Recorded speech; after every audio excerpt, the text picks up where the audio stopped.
శ్రీ మహాగణాధిపతయే నమః. శ్రీ గురుభ్యో నమః. నిన్నటి దేవీ భాగవతంలో శత్రుఘ్నుడి రాజ్యంలో ప్రజల గురించి చెప్పుకుంటున్నాం. అక్కడ ఉన్నటువంటి ప్రజలు ఇలా ఉంటున్నారు: చోరులు, వంచకులు, పాషండులు, డంబకారులు, పిసనులు అంటే లోభులు, లంపటులు, స్తబ్దులు, వేదద్వేషులు, పాపాచారులు అనే ప్రజలు లేనే లేరు. అందరూ ధర్మరతులు, అందరూ సత్యసంధులు, అందరూ సత్ప్రవర్తనలు. సత్వ రజ స్తమో గుణాలను బట్టి బ్రాహ్మణుల్లో 3 శ్రేణులు ఏర్పడ్డాయి. అందరూ వేదవేత్తలే, కానీ అప్రతిగ్రహం నియమంగా అంటే ఎవరి నుంచి ఏది దానంగా స్వీకరించకపోవడం అన్నమాట. శాంతచిత్తులై దయామయులై జీవిస్తూ పశుహింస లేని పురోడాస విధానంతో సాత్విక యజ్ఞాలను నిర్వహిస్తూ అధ్యయనం, యజనము, దానము అనేది 3 తమకు పనులుగా కాలాన్ని సద్వినియోగం చేసుకునేవారు. సాత్వికులు ఇలా ఉండేవారు. ఇక రాజసులు ఉన్నారే, వీరు క్షత్రియులు, పురోహితులు, షట్కర్మ నిరతులై విధి విధానంగా మాంసభక్షకులై జీవితం సాగిస్తున్నారు. వేదాధ్యయనం, అధ్యాపనం, యజనం, యాజనం, దానం, ప్రతిగ్రహం ఇవి వీరి షట్కర్మలు. తామసులు అనేది 3వ కోవ. రాగద్వేషాలు, క్రోధలోభాలు వీరి గుణాలు. ఏదో పెద్దగా వేదం చెప్పుకునే రాజస్థానంలో ఉద్యోగులై జీవితం సాగిస్తూ ఉంటారు. కృషి, వాణిజ్యం, పశుపాలన ఇత్యాదులను అద్భుతంగా నిర్వహిస్తూ వైశ్యులు రాజకోశాలను నింపుతున్నారు. ధనం సమృద్ధిగా చేకూరుతోంది కదా అని ప్రజల్లో ఏ ఒక్కరూ మిడిసిపట్టడం లేదు. ధర్మతత్పరులై దేవీచరణ సరసిజ పరాయణులై వర్ధిల్లుతున్నారు. జనమేజయ, శత్రుఘ్నుడి పరిపాలన ఇలా సాగుతోంది. మహిషాసురుడి పాలనలో పడిన కష్టాలన్నింటినీ ప్రజలు మర్చిపోయారు. అమ్మవారిని ఆరాధించడంలో అందరూ అపారంగా మనశ్శాంతిని పొందుతున్నారు. సర్వపాప వినాశకరము, శాంతి సౌఖ్యప్రదము అయినటువంటి దేవీ మహాత్యాన్ని మరింతగా ఆస్వాదించాలని కోరుకుంటున్నావు కదా, ఆలకించి చెప్తాను. శుంభనిశంభులు అనే 2 రాక్షస సోదరులు ఉండేవారు. బలాఢ్యులు, పురుషులకు అవధ్యులు, దేవపీడికులు, దురాచారులు, మదోన్మత్తులు, లోకకంటకులు, అపార దానవ సేనా సమేతులు. వీరిద్దరిని మహాఘోర సంహారంలో జగన్మాత సంహరించింది. చండముండులు, రక్తబీజ ధూమ్రాక్షులు అనే మహాక్రూర రాక్షసులను కూడా అదే యుద్ధంలో మట్టుబట్టింది. లోకాలను రక్షించింది. సకల దేవతలతో, సకల మానవులతో సంస్తుతులు అందుకుంటోంది. ఇంతలో జనమేజయుడు ఇలా అడిగాడు: వ్యాసమహర్షి, నువ్వు ఇలా సంగ్రహంగా చెప్పేస్తే నాకు తృప్తి కలగదు. ఎవరు ఈ శుంభనిశంభులు? మహాబలవంతులు ఎలా అయ్యారు? మహిషాసురుడికి లాగానే వీరికి స్త్రీవధ్యత్వం ఎలా ప్రాప్తించింది? ఏమి తపస్సు చేశారు? ఏమైనా వరాలు ఇచ్చారా? ఎవరైనా ఇచ్చారా? కట్టకడపటికి ఎలా మరణించారు? ఇవన్నీ సవిస్తారంగా చెప్పి నా కుతూహలానికి సంతృప్తిని కలిగించమని అడిగాడు జనమేజయుడు వ్యాసుడితో. జనమేజయ, ఇలా అడుగుతున్నావని తెలుసు, అందుకే సవిస్తారంగా చెప్పడానికి సిద్ధంగా ఉన్నాను. ఇది ఒక దివ్య కథ. సర్వ పాప ప్రణాశిని దేవీ చరిత్రం. సర్వార్థ ఫలప్రదం, శుభప్రదం చెప్తున్నాను, ఆలకించు. పూర్వకాలంలో శంభునిశంభులు అనే భూగోళం మీద 2 రాక్షసులు ఉండేవారు. పాతాళం నుంచి భూగోళానికి వచ్చేసారు. ఇద్దరూ శుభదర్శనులే, యవ్వనంలో ఉన్నారు.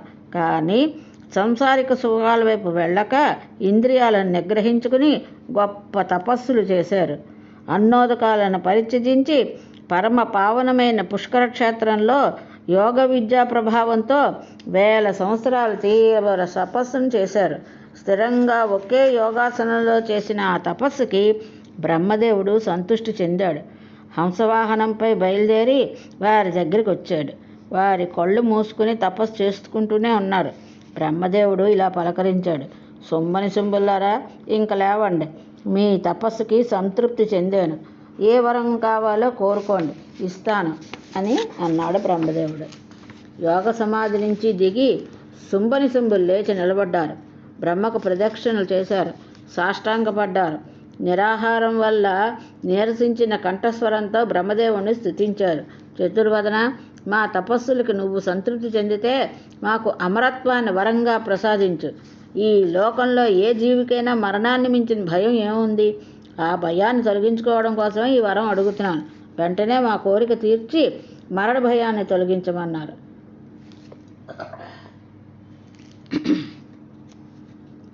ఈ అభ్యర్థనకు చతుర్ముఖుడు ఆశ్చర్యమయ్యాడు. శుంభని శుంభులారా, ఇదెక్కడ వైపరీత్యం? మీరు అడిగిన దాని ఇదేనా? నాకు మాత్రం ఇవ్వదగింది కాదు. పుట్టినవాడు గిట్టక తప్పదు, గిట్టినవాడు పుట్టక తప్పదు. ఇది విశ్వకర్త చేసిన నియమం, సృష్టి ఆది నుంచి అమల్లో ఉన్న నియమం. దీన్ని తప్పించడం నా వల్ల కాదు. పుట్టిన ప్రతి ప్రాణి ఎప్పటికో అప్పటికి గిట్టవలసిందే. అంచేత మరొక వరం ఏదైనా కోరుకోండి అని అన్నాడు బ్రహ్మదేవుడు. శుంభని శుంభులు ఆలోచనలో పడ్డారు. పరస్పరం చర్చించుకున్నారు. ఒక్క నిశ్చయానికి వచ్చారు. బ్రహ్మదేవుడు పాదాలపై పడ్డారు. సృష్టికర్త, సరే, నువ్వు అన్నట్టే మరొకటి అడుగుతున్నాను, ప్రసాదించు. అమరుల చేతిలో కానీ, మానవుల చేతిలో కానీ, జంతువుల చేతిలో కానీ, పక్షుల చేతిలో కానీ, ఏ పురుష జాతి చేతిలోనూ మేము మరణించకుండా వరం ప్రసాదించు. ఆడజాతికి మేము భయపడం, అబలలు మమ్మల్ని ఏమీ చేయలేరు.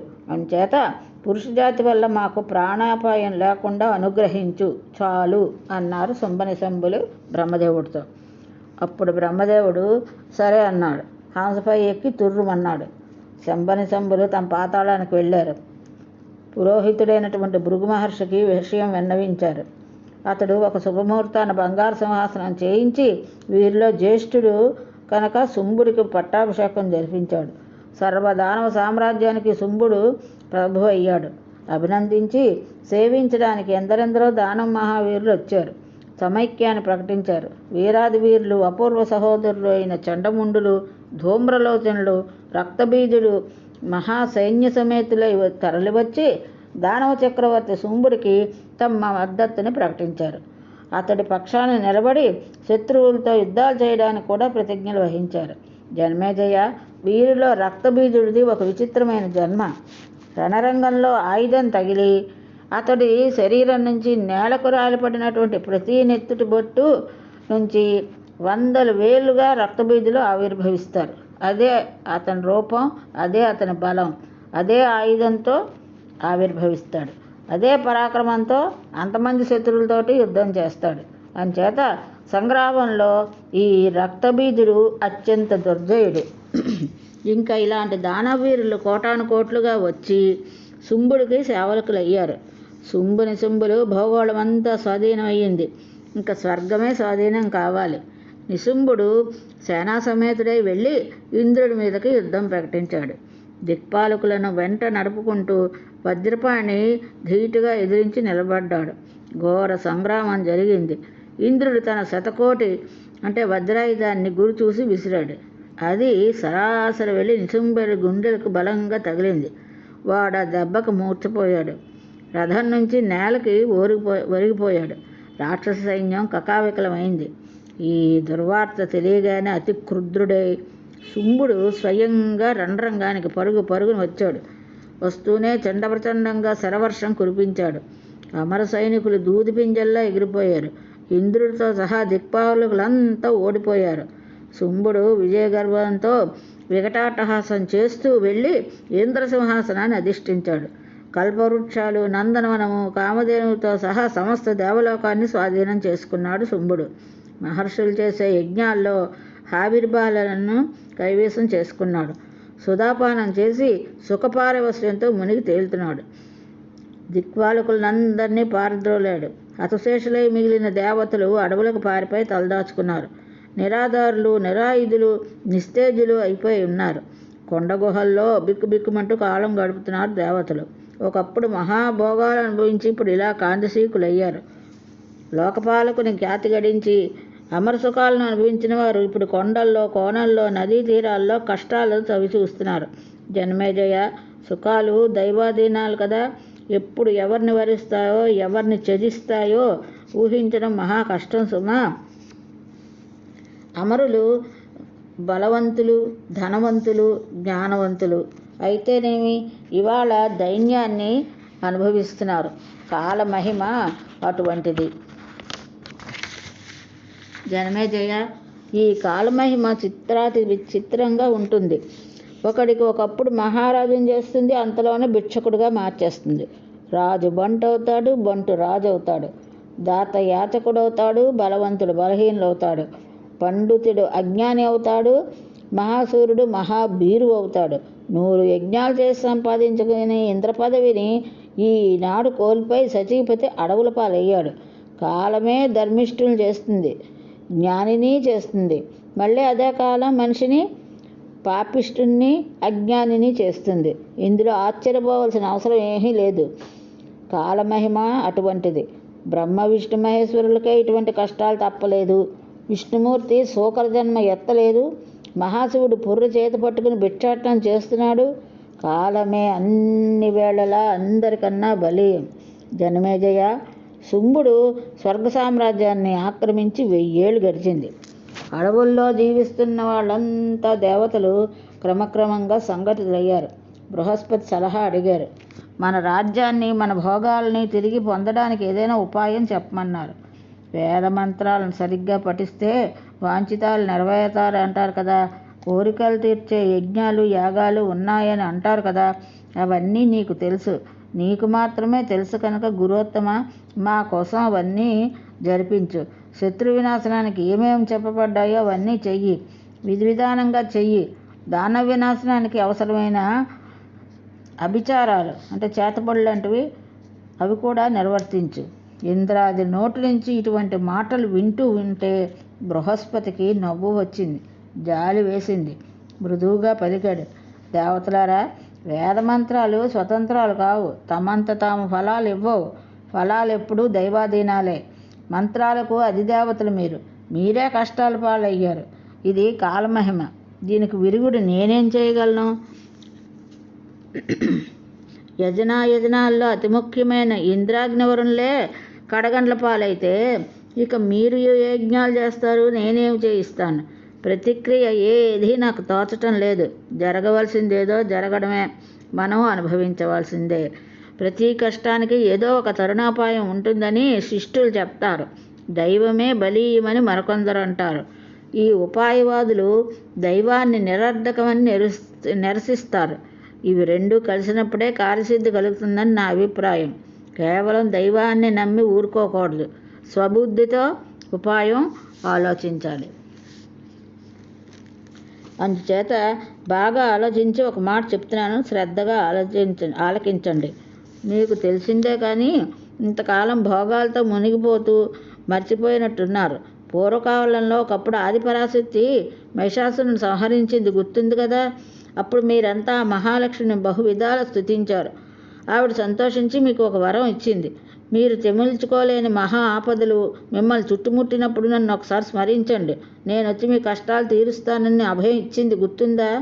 అంచేత మీరంతా వెంటనే బయలుదేరి హిమాలయ శిఖరానికి వెళ్ళండి. ప్రశాంత సుందర ప్రదేశంలో ప్రేమపూర్వకంగా భక్తిమహితంగా చండికను ఆరాధించండి. మీలో మాయా బీజ మంత్రజ్ఞులు ఉన్నారు. ఆ మంత్రాలకు పునశ్చరణ చెయ్యండి. యోగశాస్త్రం తెలిసిన వాళ్ళు ఉన్నారు. యోగ బలంతో ఉపాసించండి. పరాశక్తి ప్రసన్నరాలవుతుంది.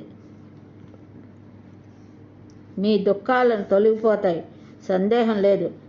ఆ జగన్మాత హిమశైల శిఖరం మీదనే ఉంటుందని విన్నాను. స్తుతించినా పూజించినా సజ్జఫలంగా వాంఛితాలను నెరవేరుస్తుంది. కరుణాస్వరూపిణి. దృఢంగా సంకల్పించుకుని హిమాలయాలకు వెళ్ళండి. దేవతలారా, వెంటనే బయలుదేరండి. మనోవాంఛా ఫలసిద్ధిరస్తు అన్నాడు బృహస్పతి దేవతలతో. బృహస్పతి దేవగురు ఆశీర్వదించి పంపించాడు. దేవతలందరూ శిఖరం చేరుకున్నారు. దేవి ధ్యాన పరాయణులయ్యారు. మాయాబీజాక్షర మంత్రం హృదయంలో జపిస్తూ జగన్మాతకు నమస్కరిస్తున్నారు, స్తోత్రాలు పఠిస్తున్నారు. విశ్వేశ్వరి, మహాదేవి, ఆనందరూపిణి, అమరజన సుఖంకరి, దానవ నాశంకరి, మానవ క్షేమంకరి, చరాచర జగత్ శుభంకరి, భక్తి గమ్య స్వరూపిణి. నీ రూపం ఇది అని నిశ్చయించలేము. నీ నామం సంఖ్య ఇంత అని నిర్ణయించలేము. వేదాలకు కూడా అందని ఆది రూపాన్ని నువ్వు. సర్వశస్త్ర స్వరూపివి, సర్వాస్త్ర స్వరూపివి, సృష్టి స్థితి లయకారిణివి. శృతి, ధృతి, బుద్ధి, జర, పుష్టి, శాంతి, కాంతి, విద్య, లక్ష్మి, గతి, కీర్తి, మేధ స్వరూపాలన్నీ నువ్వే. ఈ విశ్వానికి పురాణ బీజానివి. దేవతలకు మేలు చేయడానికి నువ్వు ఎప్పుడు ఏ రూపంలో అవతరిస్తావో, ఏ పనిని ఎలా నెరవేరుస్తావో ఎవరికి తెలుసు? క్షమ, యోగ నిద్ర, దయ, వివక్ష అన్నీ నువ్వే. అలనాడు మహిషాసురుని సంహరించి దేవతలందరినీ రక్షించావు. ఇప్పుడు మళ్ళీ అవసరం వచ్చింది. దేవతల పట్ల నీకున్న ప్రేమ అపారమని వేద పురాణ శాస్త్రాలు పదే పదే కీర్తిస్తున్నాయి. ఇందులో ఆశ్చర్యం ఏముంది తల్లి? నువ్వు మా జనయిత్రివి కనుక మా ఆలనా పాలన నీ బాధ్యతలే. నువ్వు కాదంటే మేము తల్లి లేని బిడ్డలమై తల్లడిల్లుతాం. నీ గుణాలకు, నీ రూపాలకు, నీ నామాలకు అవధి లేదు. అలాగే సాధు సజ్జనుల పట్ల నీ ప్రేమకు కూడా అవధి లేదు, పరిమితి లేదు. అందుకే రక్షించమని అభ్యర్థిస్తున్నాం. భక్తి ప్రపత్తులతో ప్రార్థిస్తున్నాం. బాణపాతం లేకుండా, ముష్టిఘాతం లేకుండా, శూల, ఖడ్గ శక్తి, దండాయుధాలు ఏమీ లేకుండా నువ్వు శత్రువులను చిటికలో సంహరిస్తావు. అయినా లోకోపకారం కోసం ఒక లీలా విలాసాన్ని రూపాన్ని ధరిస్తావు. ఆయుధాలు ప్రయోగిస్తావు. కారణం లేకుండా కార్యోత్పత్తి జరగదనే శాశ్వత సత్యం.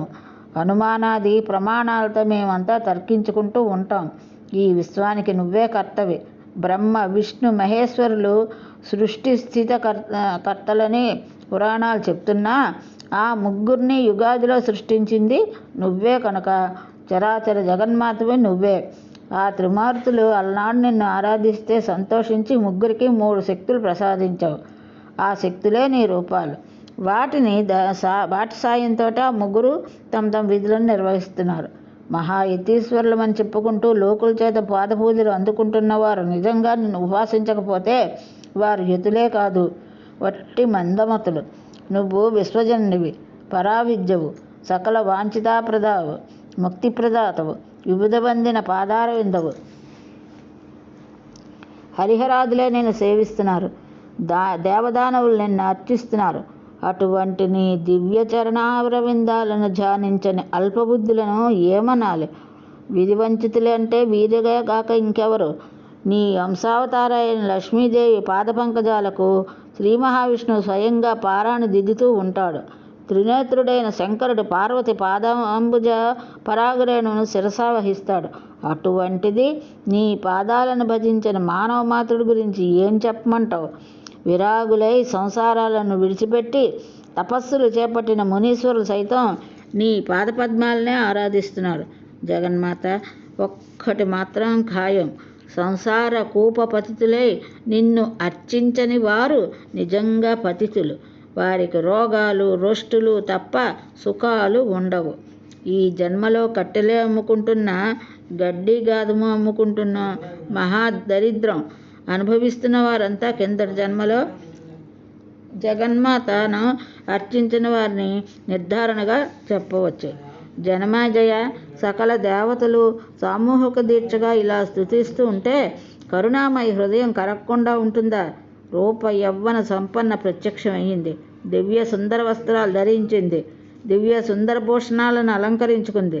దివ్య సుందర మాలికలను ముడుచుకుంది. దివ్య చందన చర్చ జరుపుకుంది. జగన్మోహన లావణ్యంతో, సర్వలక్షణ లక్షిత రూప వైభవంతో అద్వితీయ స్వరూపిణి దేవతలకు దర్శనం అనుగ్రహించింది. గంగానదిలో స్నానానికని హిమగిరి గహ్వరం నుంచి వెలువడి వచ్చింది. వచ్చి ఆ విశ్వమోహిని తన మేఘ గంభీర కంఠధ్వనితో కోకిలా దేవతలను పలకరించింది. ఖో ఖో దేవత, ఏమిటి ఇంతగా స్తుతిస్తున్నారు? మళ్ళీ ఏం ప్రమాదం వచ్చింది? అందరూ చింతానిష్ఠులే కనపడుతున్నారు. కారణం ఏమిటి? నేనేం చెయ్యాలి చెప్పండి. ఆ దివ్యరూపం సౌందర్యానికి సమ్మితులై దేవతలు ఆ పలకరింపుతో తేరుకున్నారు. ఓ విశ్వేసి, కరుణారాశి, కాపాడు తల్లి, కాపాడు. రాక్షసులు పెట్టే బాధలు పడలేక నిన్ను శరణు వేడుతున్నాను. పూర్వం ఒకప్పుడు నువ్వు మహిషాసురుని సంహరించి మాకు ఒక వరం ఇచ్చావు. మహా ఆపదలు చుట్టుముట్టినప్పుడు నన్ను స్మరించండి, వెంటనే వచ్చి రక్షిస్తానన్నావు. ఆ ధైర్యంతో నిన్ను ఇప్పుడు స్మరిస్తున్నాం. ఎందుకంటే మునుపటి కన్నా పెద్ద ఆపద వచ్చి పడింది మాకు. నిశుంభులనే 2 మహారాక్షసులు తయారయ్యారు. ఘోరాతి ఘోరులు, యజ్ఞవిఘ్నకారులు. మమ్మల్ని తరిమేసి స్వర్గం ఆక్రమించుకుంటున్నారు. వీరు కూడా పురుషులకు అవధ్యులుగా వరం పొందిన వారే. అలా వరం ఇచ్చింది మళ్ళీ బ్రహ్మదేవుడే. వీళ్ళకి సైదోడు, రక్తబీజ, చండముండాది మహావీరులు ఇంకా చాలామంది కూడా ఉన్నారు. అందరూ కలిసి మమ్మల్ని ఏడిపించుకు తింటున్నారు. వీళ్ళు దాటి తట్టుకోలేక మేమంతా చెట్టుకొకలమే పుట్టుకొకలమే పారిపోయాం. అడవుల్లో ఆకుల్లో అలములు తింటూ కాలం గడుపుతున్నాం.